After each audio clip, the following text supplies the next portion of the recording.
কি form fill up হয়েছে কিনা। তো আমার যে ওয়াচ টাইম রয়েছে সেটা অলরেডি কমপ্লিট হয়ে গেছে। সেটা হচ্ছে গিয়ে অক্টোবরের প্রায় 11 তারিখে আমাকে একটা মেল করা হয়েছে যে আমি এখন চাইলে তাদের যে পার্টনার প্রোগ্রাম রয়েছে ইউটিউব, আমি চাইলে অংশগ্রহণ করতে পারি। মানে হচ্ছে কি ১,০০০ সাবস্ক্রাইব তো অনেক আগেই হয়ে গেছে, যদিও ১,০০০ লাগে না, ৫০০। সেই সাথে হচ্ছে ওয়াচ টাইমের যে ব্যাপারটা, আমার ৩,০০০ ওয়াচ টাইম সেই অক্টোবরের ১১ তারিখে হয়ে গেছে। এখন কথা হচ্ছে নভেম্বর মাস চলে আসছে, আজকে প্রায় ১৮ তারিখ। তো আমি এখনো পর্যন্ত কেন এপ্লাই করলাম না? তার কারণ হচ্ছে আমি চাচ্ছিলাম যে ওয়াচ টাইমটা আরেকটু বেড়ে যাক।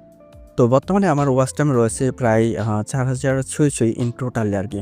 তো যাই হোক, এখানে আপনার আসার পর যে কাজ, এখানে আপনি দেখতে পারবেন যে হচ্ছে অ্যাপ্লাই নাও, ঠিক আছে? তো এখানে অ্যাপ্লাই নাও এখানে একটা ক্লিক দিবেন। ক্লিক দেওয়ার পর উপরে দেখতে পারবেন রিভিউ বেস টিম। তো এখানে আপনি একটা ক্লিক দিবেন। ক্লিক দেওয়ার পর এখানে কিছু টার্মস অ্যান্ড